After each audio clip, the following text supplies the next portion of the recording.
waaye nag bant bu mu ci mën doon buñ ko taaloon du jariñ denc bant bi kese kese du tax mu sotti foog nga taal ko te safara dafa metti loolu tax safara dafa metti safara boobu moom ni ñu koy déggee volonté la wala déet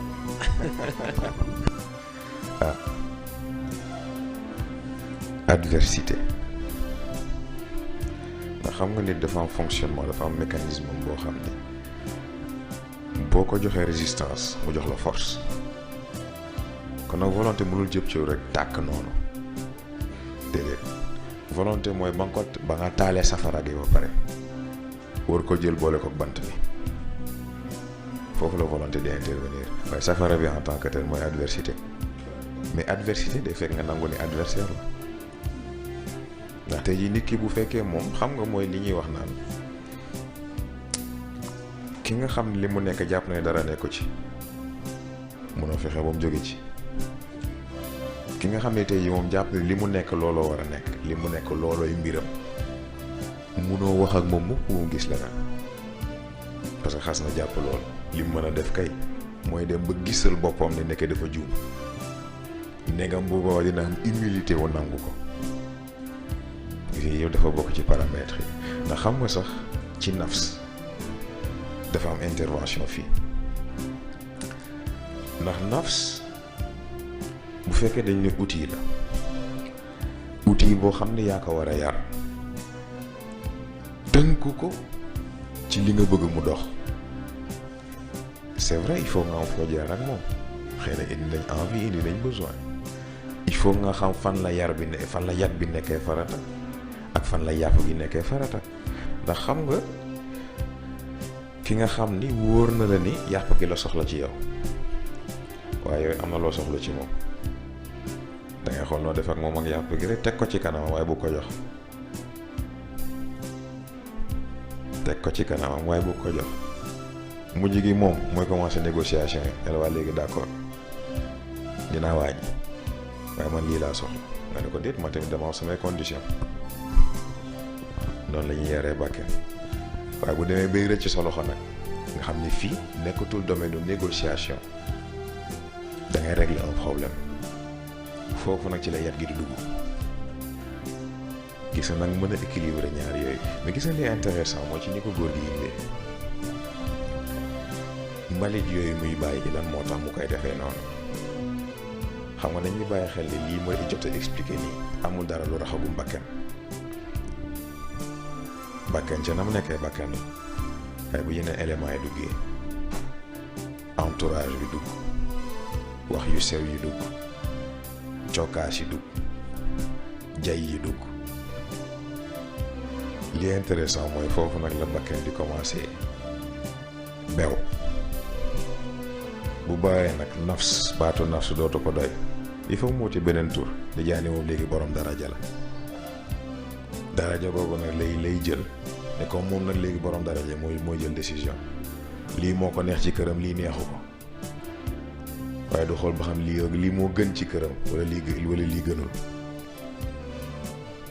te mooy li góor gi doon nettali rek di ko expliquer ci cadre première dame façon boobu lay fonctionner noonu moo tax ruux ak mu taxaw ci wetam mais comme li ñu waxee union la bu séparation amee rek musiba am parce que nafs moo yore caabi yaram ruux moo yore diggante nit ak boroomam léegi ñaar yi bu ñu neexool fu nit ki jëm. xam naa loolu mën si ñëw sax parce que yar boobu noonu xam naa ñoom scientifique yi réflexe de Pavlov lay gën a jege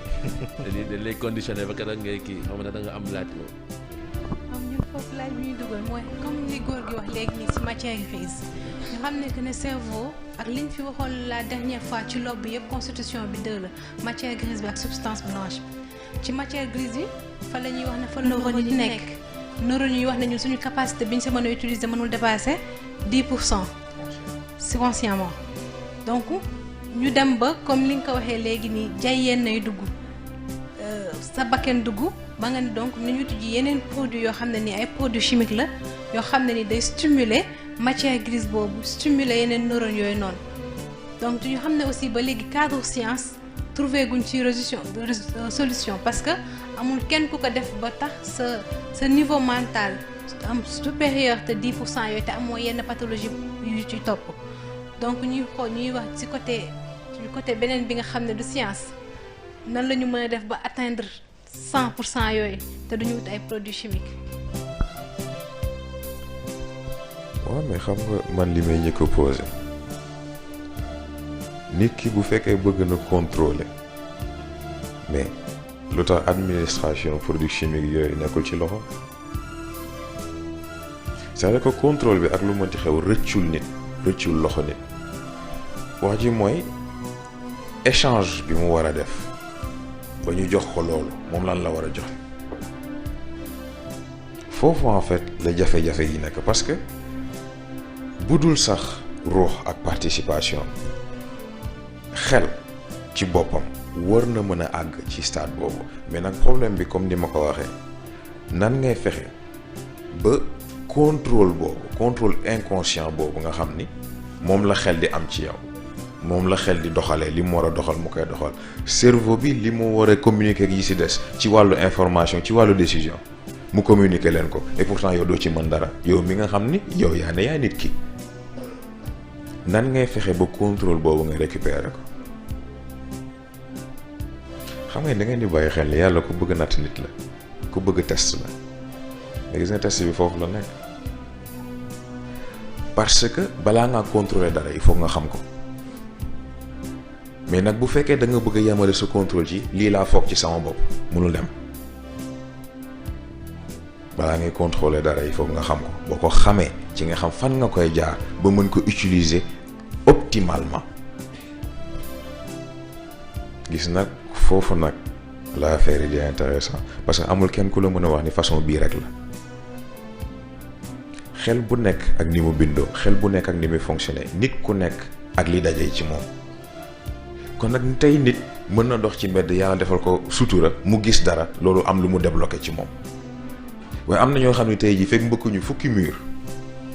dara du bouger gis na nag yooyu yëpp ay façon la parce que c'est une manière de sécuriser en fait le trésor humain bi mooy potentiel illimité boobu bu fekkoon ku jóg rek jot si mais kon fu àdduna bi jëm kon nag il faut ñu créer ay barrières de sécurité capacité yaram du standard dès le début yaram am na yenn capacité am na yenn force yi mais lan moo tax kenn du ko bàyyi mu utiliser ko parce que bu parewul boppam da koy def ba pare gaañu n'est-ce pas xel même principe bi la ruux même principe bi la c'est ça nit ki nag moo war a def yitteem déjà xam moom yan barrière la am fan la barrière yu si ci yow ban hauteur la ban largeur la ban profondeur la mais aussi ban matière la ci waxin xam nag léegi ba xam est-ce que da koy percer est-ce que da koy gravir est-ce que da koy contourner nu muy def mais gis nga ku ci nekk ak bosam gis ngeen am na loo xam ne amul clé squelette yoon bu yomb amu fi bu fekkoon mbir yàlla dafa bëgg mu yomb wax dëgg neex la ñuy bind lépp mat waaye comme defu ko dafa am lu muy xaar ci ñun c'est très important moo tax yitte ku nekk la moom mu dem def exploration boobu moo koy permettre mu am xam-xam googu moo koy permettre nag léegi mu xam fan lay jaar ba lim soxla ci boppam mu mën ko am moo xam ci cadre physique la moo xam ci cadre mental la moo xam ci cadre spirituel c'est très important ba tontu naa question pour dolli si barrières yooyu ñuy wax léegi-léeg ne neen barrières yooyu des fois société bi ñoo koy teg de créer la yokkal la ay barrières sax est-ce que barrières yooyu noonu société bi la tegal est-ce que da nga obligé écarter wu de la société pour dindi ko wala aussi boo nekkee ci biir itam si société bi nan nga mën a moomee sa bopp ba mën ko écarter. c'est un problème d'environnement mais environnement bi ça n'a rien à voir ak société bi ça a tout à voir ak yow environnement bi nga nangoo nekk ban la parce que am na ñoo xam ne dañuy naan bon société bi nangam ak nangam fekk yàlla xam ne li leen intéressé mooy ñu def li ñuy def ba pare nit ñi naan leen yow nekk jàmbaar nga gis nga genre boost boost dopamine boobu moo leen intéressé mën a se sentir bien se sentir supérieur se sentir utile fekk boobu société bi moo leen intéressé wala dañ nangul def face par rapport ak seen égoïsme par rapport ak vision boobu gis nag différence bu jar a def la gis nga ki nga xam ne dëgg-dëgg li ko intéressé mooy moom ci boppam ay principe am ak fonctionnement am yoonam nekkul ci li keneen xalaat c'est aussi simple que ça diw dee nangam xool ko ni mu mel bla bla bla sa yoon. da nga ne si cours bi passé que ni besoin yi ak envie yi sax ay illusion lañ léegi kon nan la ñuy mën a écarter illusion yooyu noonu. décider ko xam nga lenn naaw xas nga ba xam ni mbir yi nii la demee bëggatoo mu demee nii te si yow la aju ba jëlal décision exécutive lii nangootuma ko et puis voilà tu passes à autre chose fekk nanguwoo def loolu c'est-à-dire que fekk nanguwoo détacher sa bopp ak problème bi mais noo ko bëgg régler ce n'est pas possible mais nag nangoo def en fait saut boobu nangoo def décision boobu nangoo engagé wu ci chemin boobu looloo jafe parce que nit wala boog doomu aadama li mu gën a bañ muy regaaru keneen ni ko keneen di gisee daf ko jaaxal daf ko yitteel fekk nag moo ngi ci logique boobu mais dëggu yàlla est-ce que dina ko intéressé parce que nit ñi bu ñu waxee lii yàlla wax la leen est-ce que dafa tax dëgg gi toxu déedéet kon nag bu fekkee réellement li la intéressé mooy nga jëm kanam te mu wóor la ne jëm kanam gi ci yàlla rek la mën a jaar il faut nga jël sa décision est-ce que société bi ni mu la gisee moo la intéressé ou est-ce que yàlla ni mu la gisee moo la intéressé moo tax alku il faut que mu am benn da ngay alku ci bëtu nit ñi jot ci yàlla wala nga alku ci bëtu yàlla jot ci nit ñi. dañuy jàpp ni li ñu naan nit dafa am ay besoins ñu naturel yi mu war a def influence société bi la influence négative société bi la. mais dañ ko xool déjà ci lekk. lan lañ ñuy wax 3 repas par jour mais c'est pas prouvé ce n'est pas prouvé ce n'est même pas fondé nit soxlawul 3 repas par jour et pourtant tey boo génnoon fii nit ñi bu ñu lekkati 3 repas par jour yow sa bopp la ñuy def repas c'est ça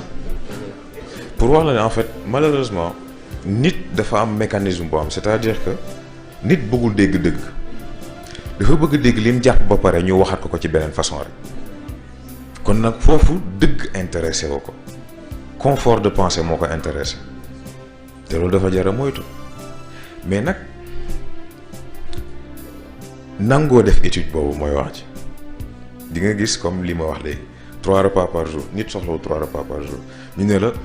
il faut prendre minimum 3 litres d'eau par jour am na ñoo xam ne soxla nañ lu ëpp loolu ndax xamoo seen yaram li ci yàlla dëxëñ jëm am na ñoo xam ne mën nañ naan 10 litres par jour loolu dara ci ñoom et pourtant techniquement à partir de 5 litres d'eau ci sa biir yaram waroo survivre ndax ndox bi dafay dem ba diluer en fait xorom bi ci sa deret baa jiwuma docteur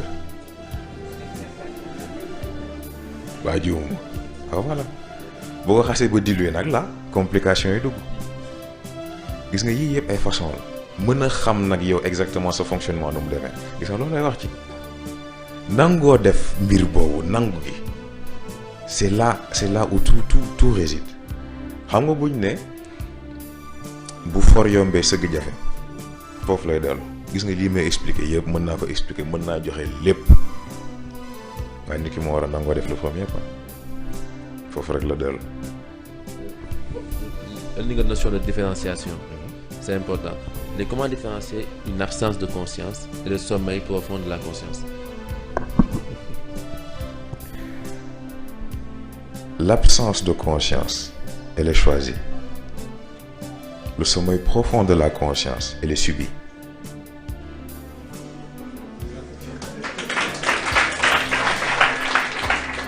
C'est très important.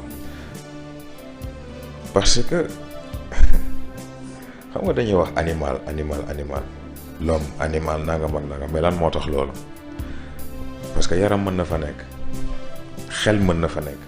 ruux sax mën na fa nekk waaye problème mooy noyau bu fayee liaison bi war a am entre trois ay doxul fonctionnement bi war a am entre trois ay doxul yaram dootul def différence entre li ma soxla ak li ma bëgg xel dootul def différence entre lii logique la lii du logique ruux interférence lay am dootul jotati ci xol dootul mën a jot xel kon moom it communication ak moo ba waaye sauvetage am du ko mën a def là on parle de l'homme animal une brute épaisse xamul lu dul moment bi xamul lu dul léegi xamul lu dul léegi laa xiif xamul lu dul léegi laa mar xamul lu dul léegi laa bëgg lii nii foofu logique duggatul moral duggatul dara duggatul c'est un animal enragé qui n'est intéressé que par sa propre soif kon nag foofu nit sàggan ba àgg foofu loolu mënul nekk rek lu xëy rek am tayeef la tayeef goo gis nag sanction dana am parce que propriété divine la nit moomul boppam propriété bi ko yàlla jox la sàggane ah boo demee nag ñu posé la amende sa problème la moo tax dañuy wax rêve ou illusion. C'est quoi l'impact sur la dimension mentale? bon xam nga dafa yomb dégg ndax ki nga xam ne tey jii dafa tëdd gis ak ki toog xalaat ni man tey lii lay gént gis nga foofu la affaire bi nekk c'est vrai nag dana am élément yoo xam ne ci sa biir journée wala ci sa biir pensée wala yu mel noonu mën na am impact nag léegi ci boo tëddee li ngay gis mais l'essentiel mooy bul ko dénaturer dans le sens où bul xëy ne ah bon gis naa nangam waaye bu nekkoon lii mooy gën a neex loolu fabrication la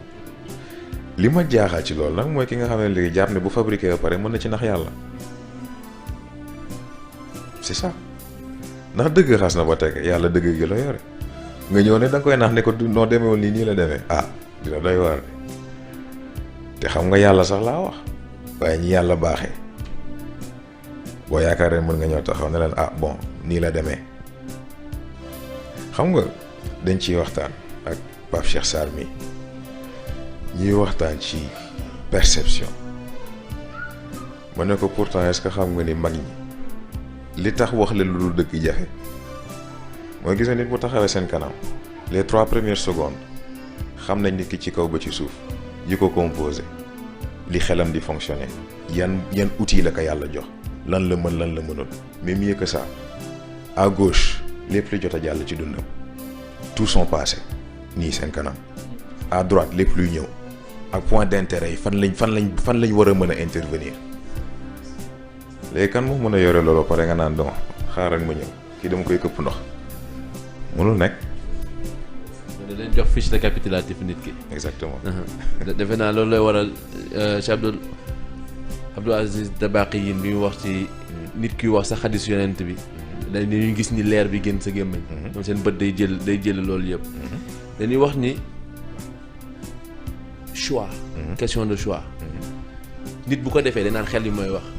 dañ mel ni xol da si duggaale. bien sûr loolu. parce que déjà sax xol dafa bëri ay façons yoo koy déggee ndax xol en tant que tel maanaam xol bi nga xam ne waxuma sax organe bi mais xol bi nga xam ne foofu lu ruux rattaché bokkul ak xol biy sopp bokkul aussi ak xol biy bëgg ndax mbëggeel ak cofeel bokkul c'est une très grande différence parce que xam nga ay mbëggeel ay nobel ak yooyu yëpp ay façon nax sa bopp la ay construction mentale la sa xel sa nafs mooy naan lii bëgg naa ko waaye comme xam na ni mënul nax xol ndax xol moom doxewul raison li ko ruux inspiré moom loolu lay doxal kon il faut que mu créer même stimulus bi même signal bi nga xam ni moom nga miin ci mu jóge ci xol googu nga xam ni lu mu xas ba dicté nit ki immédiatement amatul xel amatul xol amul dara exécution rek ndax fi mu jóge ci moom moo wóor mais mën a copier signal googu nag mooy wax ci bu ko xasee ba copier nag léegi nit dana jël loo xam ni mbëggeel la wala bëgg-bëgg wala xemmeemte la sax jël taf ko étiquette cofeel wala leneen mu yaakaar nag léegi lii mooy léppam ci lii la war a concentrer léppam ci lii la war a def léppam et pourtant da koy def dugg ci kàmb yàqu parce que def différence entre différents signaux yooyu c'est très difficile surtout bu fekkee defoo effort bi tax nga mën a xam loolu ci sa bopp c'est un travail difficile moom c'est pas un travail simple parce que mën a xam nga li ñuy wax naan sa noon moo la mën a xeex waaye sa xarit moo la mën a trahir c'est le même principe nafs dafa bokk ci yow xam na ni ngay fonctionner ba pare kon nag mu mën a xool nan la lay dugalee ci kàmb daf koy yomb mais nag nit ki il faut mu mën a am un certain degré de recul il faut mu am benn tey gi tey googu moo koy permettre nag léegi mu mën a déglu ba xam parce que gis nga nafs boo seetloo ay façon yëpp dafa xumb